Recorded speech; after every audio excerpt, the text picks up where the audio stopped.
Então, nós vamos continuar a falar de propriedades dos aldeídos e cetonas, dando continuidade à aula 1, sendo que nós vamos trabalhar primeiro com uma propriedade, que é a solubilidade, e a solubilidade está associada com os mesmos tipos de forças intermoleculares que nós discutimos ao final da última aula.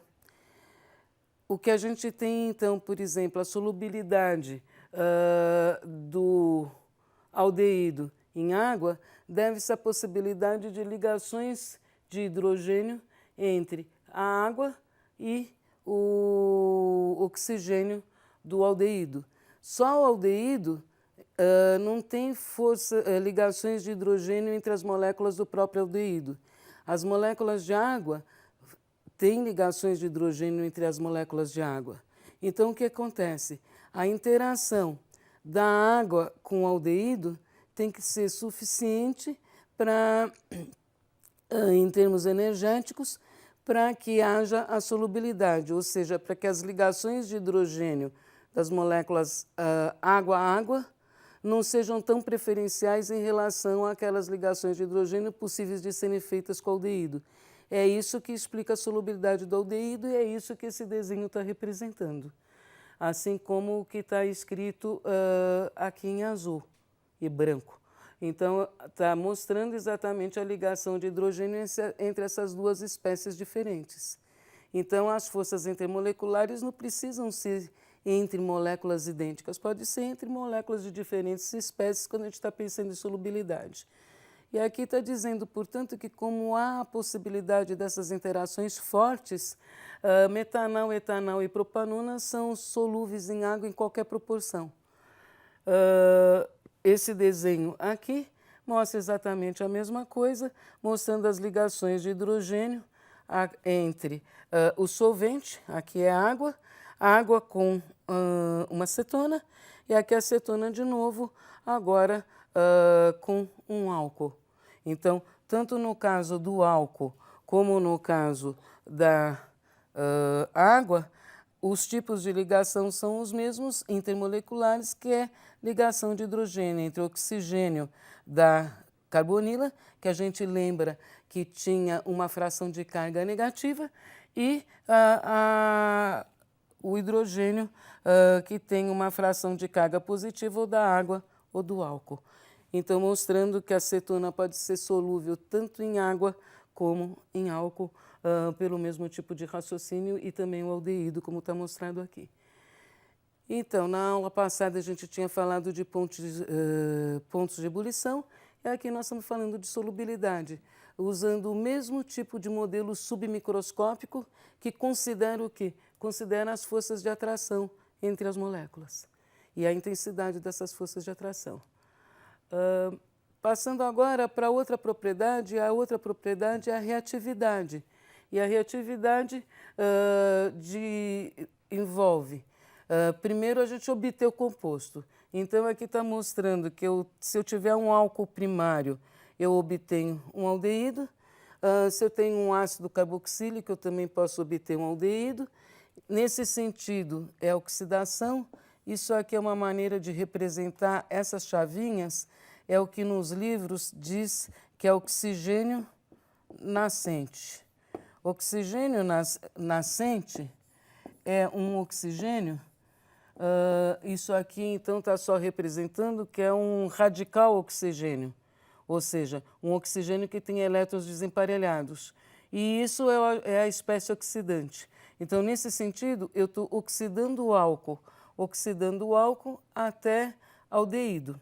E aqui, nesse sentido, a gente está reduzindo o ácido carboxílico também até aldeído. Se eu oxidar o aldeído, eu obtenho o ácido carboxílico. Ácido carboxílico é essa função, e essa função é C≡OH.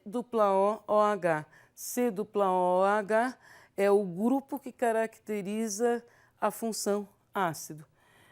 Da mesma maneira que o OH caracteriza a função aldeído, e aqui, se eu reduzo o aldeído, eu obtenho o álcool. Então, isso mostra tanto a obtenção de álcoois a partir de aldeídos, como a obtenção de aldeídos a partir de álcoois. A gente diz mais oxidado ou menos oxidado, dependendo do número de oxidação do carbono. Então, aqui está aumentando o número de oxidação do carbono e no outro sentido está diminuindo o número de oxidação do carbono. Métodos de preparação, agora tanto de aldeídos como de cetonas. Então, oxidação de álcool primário, como a gente já viu, dá um aldeído. Aqui é de cloro metano, isso é o solvente. Então, essa equação é uma equação que está representando uma reação química. E nas equações orgânicas, principalmente, a gente costuma explicitar sobre a flecha simplesmente os reagentes que foram usados, PCC e o solvente, que é de clorometano. E aqui é ozônio e dimetilsulfeto. Então, PCC. PCC é isso, clorocromato de piridínio. Então, o que estava lá na flecha era PCC. Este é o oxidante que está sendo usado. Ele chama PCC, essas iniciais vêm do nome em inglês, Pyridinium Chlorochromate. Então, PCC. E em português, clorocromato de piridínio. E a molécula é essa aqui. Este anel de 6 aqui, quando ele não está protonado, é a piridina. Então, abstraiam esse hidrogênio e abstraiam essa carga. Então, esse anel de 6 sem carga e sem hidrogênio é a piridina. A hora que a piridina abstrai o próton do clorocromato, ela fica um cátion. Então, esse par de elétrons aqui da piridina estabelece uma ligação com o hidrogênio e a piridina fica com carga positiva. Então, piridínio. Piridínio é o nome do cátion. E aqui é o ânion. Se eu tenho um cátion, eu tenho que ter um ânion. E esse é o ânion de onde foi abstraído o hidrogênio. Então, esse é o PCC. E o outro composto que estava mostrada a sigla só é o de metilsulfeto. Então, metil, metil e o enxofre ligado a 2 grupos alquila é sulfeto, é a função sulfeto. Então, dimetilsulfeto. Sulfeto de dimetila, que é o nome mais oficial, o ponto de ebulição dele, como vocês veem, é bem baixo, 37 graus. Tem um odor super desagradável, como a maioria dos compostos de enxofre. E ele é responsável, o dimetilsulfeto, pelo odor que a gente sente quando cozinha milho, repolho, beterraba ou frutos do mar. Aquele cheiro meio desagradável que a gente sente durante o cozimento, não ao comer, né? É exatamente o dimetilsulfeto que atribui esse cheiro. Então, a PCC, vocês já sabem o que é, dimetilsulfeto, vocês já sabem o que é. Quando a gente põe 1, 2, significa primeiro ozonólise e depois dimetilsulfeto. E aqui não tem 1, 2, aqui é o solvente, é o diclorometano na presença de PCC. Isso oxida o álcool primário até o aldeído, e quando você faz a ozonólise de alcenos ou alquenos, como dizem em alguns lugares, você obtém, dependendo da estrutura, aqui eu tinha H e H. Quando a gente tem H e H, o que acontece? A gente obtém 2 aldeídos. Se R for diferente de R, são 2 aldeídos diferentes. Aqui é a mesma coisa, só que a gente está oxidando o álcool secundário. Oxida-se um álcool secundário e se obtém acetona. Aqui é dicromato de sódio e meio ácido para obter acetona. E aqui é a ozonólise de alcenos também, alcenos de outra estrutura, aqui onde eu tinha H, no alceno, eu tenho agora 4 grupos alquila, com 4 grupos alquila eu obtenho 2 cetonas. Então, a reação é a mesma, com pequenas diferenças, para se obter o alceno, ou o alcano, desculpe, o aldeído ou acetona a partir dos reagentes indicados. O que é a ozonólise? Tá certo? Então, o mecanismo que está aí de ozonólise é principalmente para vocês poderem ter uma noção de como ocorre essa reação. Então, aqui o que está acontecendo? O parto do alceno, ozônio é esse composto, O3, de clorometano, como a gente tinha falado, passa por esse intermediário, depois se reduz o intermediário e aí você obtém um álcool, 2 álcoois, tá certo? Se você fizer a mesma ozonólise agora, tá certo? E usar esse composto ou de metilsulfeto, em vez de obter o álcool, você está fazendo a ozonólise aqui em condições redutivas e aqui em condições oxidantes. Quando a gente faz em condições oxidantes, a gente obtém acetona ou aldeído, dependendo da estrutura do alceno de onde se partiu. Então, reparem que se partiu de alceno, se partiu do mesmo de outro alceno, aqui um dos substituintes é H, um dos substituintes é H, como um dos substituintes é H, eu obtenho aldeído mais cetona, você obtém essa mistura e aqui se obtém essa mistura.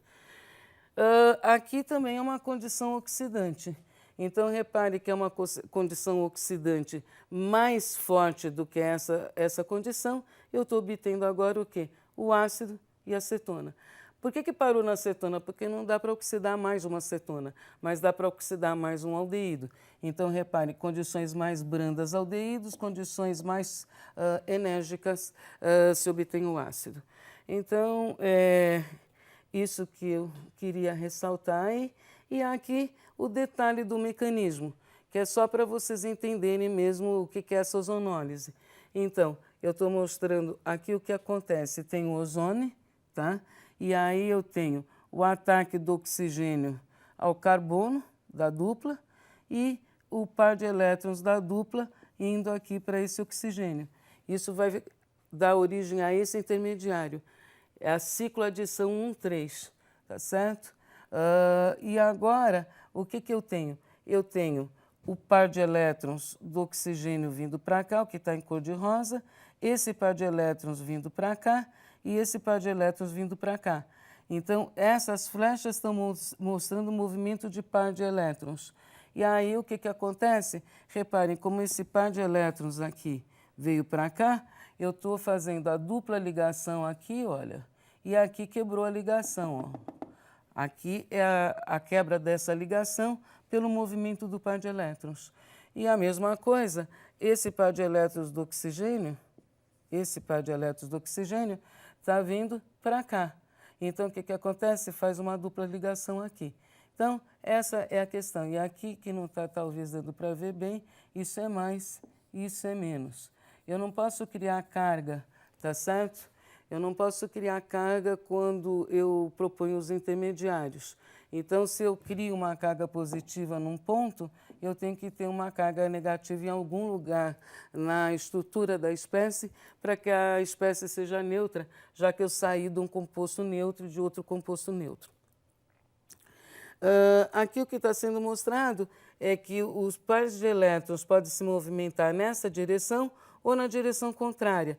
Então, eu vou ter ou esse intermediário aqui, que é o contrário. Ó, menos aqui e mais aqui. Estão vendo? Então, é uma mistura de intermediários obtidos aqui da ozonólise e esses intermediários chamam intermediários de Krieg, que foi o primeiro que os propôs. Formados aqueles intermediários, são exatamente os mesmos intermediários, que é este intermediário aqui, olha. O que acontece? Essa ponta negativa do intermediário formado pode atacar a carbonila. A mesma coisa aqui, tá certo? Então, está atacando a carbonila ou um dos intermediários ou o outro dos intermediários e se formam esses ozonetos aqui, que não são primários, são secundários. e são mais estáveis. São esses ozonetos que agora vão reagir com o dimetilsulfeto para dar origem aos compostos desejados, que são os aldeídos e acetonas. Então, eu mostrei de novo os métodos de preparação, os mesmos que envolvem a ozonólise e a ação do dimetilsulfeto para se obter o que? O aldeído e acetona, como eu falei, aldeído se aqui for H, olha, onde é H dá origem ao aldeído, onde é R dá origem a cetonas, através daqueles intermediários que foram mostrados, os ozonetos secundários. Primeiro primário, depois secundário e finalmente reage com DMS e dá origem ao aldeído e à acetona.